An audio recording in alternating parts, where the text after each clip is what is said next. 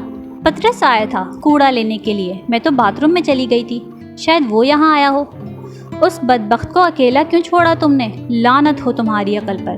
پیسے یہاں ہوں تو مجھے ملے بھی، دراز میں سب سے اوپر رکھے تھے، کبھی ہو ہی نہیں سکتا کہ اس نے تلاشی نہ لی ہو۔ یا اللہ، وہ کرسی پر ڈھہ گئیں۔ پروین کو پچھلے 3 ماہ سے ٹال رہی ہوں میں، اب وہ بھلا مانے گی کہ پیسے چوری ہو گئے ہیں؟ نند اس کی ہاسپٹل میں پڑی ہے، اسے ان دنوں بہت زیادہ ضرورت ہے۔ کتنی مشکل سے میں نے… وہ سن ہوتے ہوئے بازو کو دوسرے ہاتھ سے دبانے لگی۔ جاسیہ خاموش کھڑی ان کی دھندلائی ہوئی آنکھوں کو دیکھتی رہی تھی۔ امی، میں انیلا کے گھر چلی جاؤں؟ میرے پاس جرنلزم کے نوٹس۔ دفع ہو جاؤ، جہنم میں جاؤ۔ اس کی بات پوری ہونے سے پہلے وہ چیخ پڑی۔ مڑتے ہوئے اس نے انہیں پھر رائٹنگ ٹیبل کی دراز پر جھکتے دیکھا۔ باہر نکلنے سے پہلے اس نے جرسی کی آستین کو چھو کر نوٹوں کی موجودگی کا اطمینان کیا تھا۔ بہت سوچ بچار کے بعد اس نے ایک خوبصورت پیکنگ والا مردانہ کلون، ٹائی، کفلنگز اور سرخ پھولوں کا بکے خریدا۔ اس تمام خریداری میں تقریباً 1.5 گھنٹہ صرف ہو گیا تھا۔ بازار سے وہ انیلا کے گھر چلی گئی۔ انیلا کلاس کی واحد لڑکی تھی جسے اس نے اونیل کے متعلق بتا رکھا تھا۔ ساری چیزیں اس کے پاس رکھوا کر وہ واپسی کے لیے روانہ ہوئی۔ انیلا کے استفسار پر اس نے بتایا تھا کہ اس نے 10 روپے روزانہ کی کمیٹی ڈال رکھی تھی اور یہ تحائف اسی کمیٹی کے پیسوں سے خریدے گئے تھے۔ انیلا کا گھر قدیم شہر میں ریلوے لائن کے قریب تھا۔ ریل کی پٹری سے ذرا فاصلے پر گندے پانی کا ایک چوڑا سا نالا بل کھاتا ہوا آبادی کی طرف بڑھتا تھا۔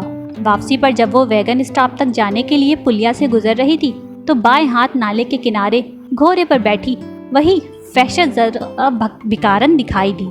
اس کے ادھڑے ہوئے گوشے والی خون رنگ آنکھوں کو خود پر جمے پا کر جاسیہ کی ٹانگیں ایک بارگی لرز گئی تھیں۔ حتی الوسع تیزی سے وہ پلیا پار کر گئی۔ اپنے عقب میں اس کی چیخ سن کر وہ ٹھہرنے پر مجبور ہوئی۔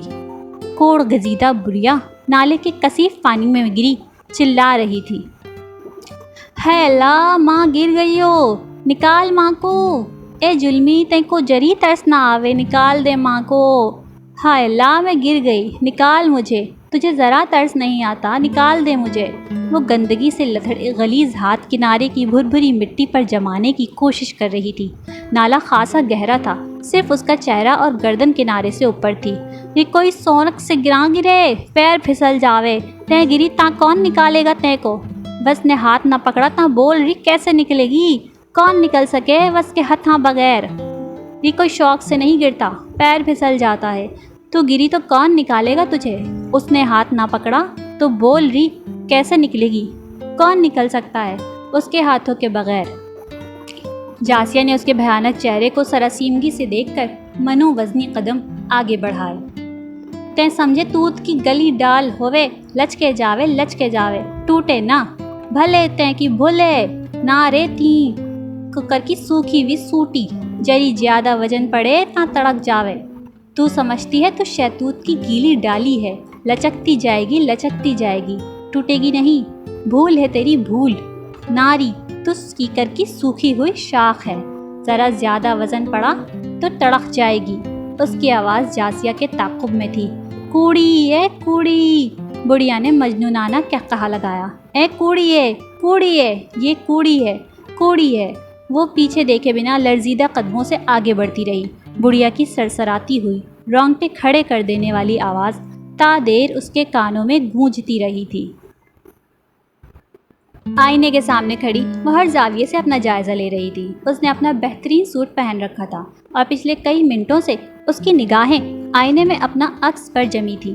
آج جمعرات تھی، وہ اونیل کے لیے تیار ہو رہی تھی۔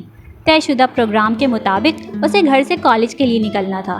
کل جو تحائف اس نے انیلا کے پاس رکھوائے تھے وہ کالج گیٹ پر انیلا سے وصول کرتی اور پھر مقررہ وقت پر اونیل اسے لینے آ جاتا۔ اس نے گھڑی میں وقت دیکھا، ابھی اس کے گھر سے نکلنے میں 1 گھنٹہ باقی تھا۔ وہ بہت جلدی اٹھ کر تیار ہونے لگی تھی۔ نیچے امی بھی اسکول کے لیے تیار ہو رہی تھی۔ وہ عموماً اس سے پہلے روانہ ہو جایا کرتی تھی۔ کال بیل کی آواز نے سوچوں کا تانا بانا بکھیر دیا تھا۔ کچھ دیر وہ انتظار کرتی رہی مگر امی کی طرف سے کوئی جواب نہ پا کر سیڑھیوں کی جانب بڑھی۔ وہ شاید باتھ روم میں تھی، اسی لیے دروازہ اب تک نہیں کھولا تھا۔ کال بیل دوبارہ بجی۔ وہ جھنجھلا کر تیزی سے سیڑھیاں اترنے لگی۔ ابھی وہ نیچے نہیں پہنچی تھی کہ امی دروازے کی جانب بڑھتی دکھائی دی۔ وہ وہیں سے پلٹ کر دوبارہ آئینے کے سامنے جم گئی۔ کیا ہے مجھ میں جس کی بنا پر اونیل مجھ سے محبت کرتا ہے؟ کچھ بھی تو نہیں۔ میری آنکھیں، اس نے پلکوں پر مسکارا لگاتے ہوئے خود کلامی کی، بالکل عام سی ہیں، کوئی خاص بات نہیں ان میں۔ میرے گال، اس نے رخساروں کو ہاتھ لگایا، ایسا چہرہ، ایسی رنگت تو ہزاروں لڑکیوں کی ہوگی، اس نے مجھے کیوں چنا؟ میری گردن، لاکٹ کا ہک بند کرتے ہوئے وہ اپنی گردن کا جائزہ لینے لگی۔ میری گردن خوبصورت تو ہے لیکن ایسی بھی نہیں کہ اونیل اس پر توجہ دے۔ وہ تو دیوتا ہے، میں کیا ہوں اس کے مقابل؟ میری حیثیت اس کے سامنے ایک حقیر داسی سے زیادہ نہیں۔ اس نے محبت کے لیے میرا انتخاب کیوں کیا؟ وہ شکر گزاری سے بچھی جا رہی تھی۔ نیچے کمرے سے کسی عورت کے تیز تیز بولنے کی آوازیں آ رہی تھیں۔ آواز مانوس لگتی تھی لیکن وہ پہچان نہیں پا رہی تھی۔ کوئی ہمسائی ہوگی۔ سسرال کی برائیاں کرتے ہوئے یہ شادی شدہ عورتیں کس قدر جذباتی ہو جاتی ہیں۔ کندھے جھٹک کر وہ گھنے سیاہ بالوں میں برش کرنے لگی۔ بہت دیر تک وہ اپنے نقوش کو چھو کر دیکھتی رہی تھی۔ جب بھی آئینے کے سامنے سے ہٹنے لگتی اسے تیاری میں کوئی سقم محسوس ہونے لگتا۔ کبھی آئی شیڈو گہرا ہو جاتا تو کبھی لپسٹک کا رنگ پھیکا اور بے جان لگنے لگتا۔ وہ نئے سرے سے خود کو سنوارنے کے جتن کرنے لگتی۔ جب وہ نیچے اتر رہی تھی اس وقت بھی پوری طرح مطمئن نہیں تھی۔ اس کے خیال میں اس نے بلش آن کا درست شیڈ منتخب نہیں کیا تھا۔ باہر آنے سے قبل اس نے سر اور شانوں کے گرد گرم شال کو اچھی طرح لپیٹ لیا تھا تاکہ امی اس کی غیر معمولی تیاری کو محسوس نہ کر سکیں۔ وہ عورت جا چکی تھی، امی اکیلی بیٹھی تھی۔ ایک لہجہ اسے یوں محسوس ہوا جیسے سیڑھیاں اپنی جگہ سے کھسک گئی ہوں۔ امی کے سامنے میز پر جو کچھ موجود تھا اسے دیکھ کر اس کا دل چاہا تھا کہ وہ بھاگتی ہوئی واپس جائے اور خود کو کمرے میں بند کر لے، مگر اس ارادے پر عمل کرنا ممکن نہیں تھا۔ اس کا نچلا دھڑ پتھر کا ہو چکا تھا۔ اسے دیکھ کر امی اپنی جگہ سے اٹھ کر آئیں اور اس کا بے جان ہاتھ پکڑ کر اسے نیچے گھسیٹ لیا۔ انیلا کی امی آئی تھیں، کچھ چیزیں دے گئی ہیں، دیکھو گی وہ کیا لے کر آئی ہیں؟ امی کی آواز کسی بازگشت کی مانند لہرائی۔ اس کی آنکھیں فرش پر جمی رہیں۔ یہ دیکھو۔ وہ میز سے ڈبے اٹھا کر اس کے منہ پر مارنے لگی۔ دیکھو انہیں، تمہاری شاپنگ ہے نا یہ؟ کہیں وہ غلطی سے تو نہیں دے گئیں؟ انہوں نے پھٹے ہوئے پھولدار ریپر مٹھیوں میں بھیج کر اس کے قدموں میں اچھالے تھے۔ وہ سر جھکائے ساکت کھڑی رہی تھی۔ پیسے کم تو نہیں پڑ گئے تھے؟ کسی اونچے شاپنگ مال سے خریدی ہوئی چیزیں لگتی ہیں۔ پھولوں کا بکے اس کے چہرے سے ٹکرایا۔ اس کی پلکوں نے جنبش تک نہیں کی تھی۔ بولو جاسیہ، مجھے کس بات کا انعام دیا ہے تم نے؟ اپنی جوانی بیوگی میں گزارنے کا یا تمہاری خاطر ساری زندگی دھکے کھانے کا؟ میری کس نیکی کا صلہ ہے یہ؟ وہ تیز سے لرزتی آگے بڑھی اور اس پر تھپڑوں کی بارش کر دی۔ اس کے حلق سے کراہیں نکلتی رہیں لیکن اس نے آنکھ اٹھا کر ان کا چہرہ نہیں دیکھا تھا۔ تم میری آنکھوں میں دھول جھونکتی رہی اور میں سمجھتی رہی میری بیٹی، تم ایک عیسائی کے ساتھ۔ ان کی آواز پھٹ گئی تھی۔ یقیناً وہ اس کے ہاتھ کا لکھا ہوا کارڈ پڑھ چکی تھی، یا شاید انیلا نے اپنی امی کو سب کچھ بتا دیا تھا۔ میں اس سے شادی کروں گی۔ مار کھاتے ہوئے اس کے ہونٹ بہت آہستگی سے ہلے تھے۔ کیا کہا تم نے؟ کیا کہا؟ تم اس سے شادی؟ امی نے اس کے بال مٹھی میں جکڑ کر الٹے ہاتھ کا زوردار تھپڑ اس کے گال پر مارا۔ ہاں میں کروں گی۔ ایک دم وہ بھپر کر پیچھے ہٹی۔ وہ مسلمان ہو جائے گا، میں اسی سے شادی کروں گی، وہ میری خاطر مسلمان ہو جائے گا۔ وہ چلانے لگی۔ آپ مجھے روک نہیں سکتی، میرے جو جی میں آئے گا کروں گی، میں اس سے محبت کرتی ہوں، اسی سے۔ امی نے ایک اور تھپڑ اس کے چہرے پر مار دیا۔ محبت؟ کیا ہوتی ہے محبت؟ والدین کو دھوکہ دینا محبت ہوتی ہے؟ اپنی عزت، اپنے گھر والوں کی عزت کو سرے بازار نیلام کرنا محبت ہوتی ہے؟ یہ ہوتی ہے محبت؟ ایسی محبت پر لعنت ہے۔ ان کا جسم دھیرے دھیرے کانپ رہا تھا۔ میں نے کوئی غلط کام نہیں کیا، میں نے کوئی برائی نہیں کی، غلطی تو ساری میری ہے، میں غلط ہوں، تم پر اعتماد کر کے میں نے غلطی کی ہے۔ ان کا ہاتھ ایک بار پھر اٹھا تھا۔ وہ ان کی پہنچ سے دور ہو کر چیخی، اب مجھے ہاتھ مت لگائیے گا، اب میں اور برداشت نہیں کروں گی۔ کیا کرو گی تم؟ کیا کر لو گی؟ بولو، کیا کرو گی؟ مجھے جان سے مار دو گی؟ مار دو، میرا گلا دبا دو، تم نے مجھے زندہ ہی کب چھوڑا ہے؟ وہ ان کے چہرے کو تنفر سے گھورتی رہی۔ عفت نے ہاتھ بڑھا کر اسے کندھے سے دبوچا اور اسے ساتھ لیے سیڑھیاں چڑھنے لگیں۔ بارہا اس کا جی چاہا کہ ان سے ہاتھ چھڑا کر بھاگ جائے، مگر ان کے ساتھ گھسٹتی رہی۔ اسے کمرے میں دھکا دے کر انہوں نے دروازہ باہر سے مقفل کر دیا تھا۔ وہ بستر پر بیٹھ کر بند دروازے کو گھورنے لگی۔ امی کے رونے کی آواز درزوں سے چھن چھن کر اس تک پہنچ رہی تھی۔ دروازے پر دستک دیتے دیتے اس کی ہتھیلیاں دکھنے لگی تھیں، لیکن اسے اس بات کی قطعاً پرواہ نہ تھی۔ صبح سے وہ مسلسل دروازہ پیٹ رہی تھی، بغیر رکے، امی کی ڈانٹ پھٹکار، التجاؤں منتوں کی پرواہ کیے بنا۔ وہ دونوں ہاتھ دروازے پر پوری قوت سے مارتی جا رہی تھی۔ امی کی آواز سنائی دیتی تو وہ چیخنے چلانے لگتی۔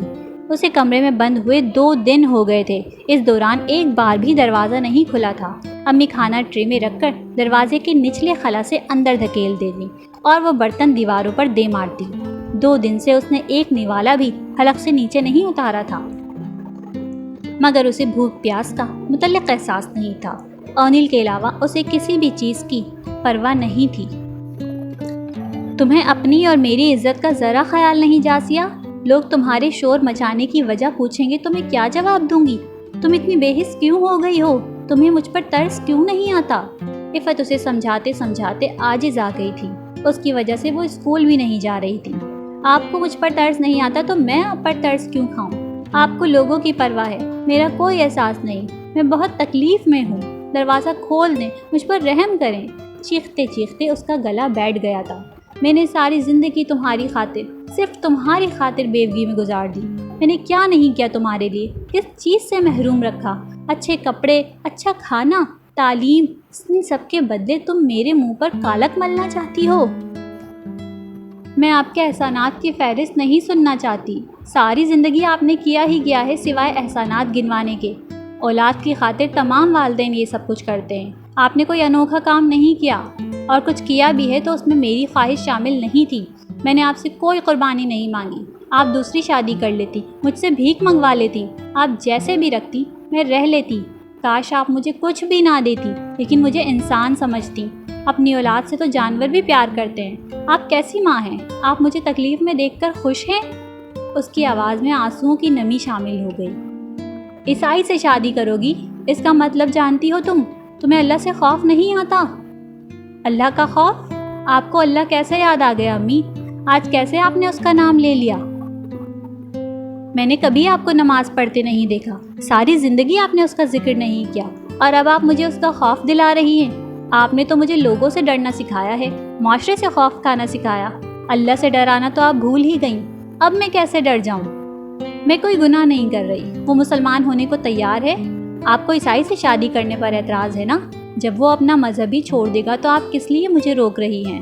آپ کو اعتراض ہے تو میری خوشی پر، اعتراض ہے تو صرف اس بات پر کہ میں نے اپنے بارے میں خود فیصلہ کیوں کر لیا، آپ کے سامنے سر جھکا کر کیوں نہیں بیٹھی رہی۔ یہی بات آپ کو دکھ دے رہی ہے نا؟ آپ سے برداشت نہیں ہوتا کہ آپ کی بیٹی اپنی پسند سے شادی کر لے۔ مذہب کا تو محض ایک بہانہ ہے کہ میں کسی غیر مسلم سے شادی کرتی تو بے شک آپ مجھے روک لیتی، لیکن میں تو مسلمان سے شادی کروں گی۔ تم پاگل ہو گئی ہو، لیکن میری عقل ابھی سلامت ہے۔ میں تمہیں یہ منمانی ہرگز نہیں کرنے دوں گی۔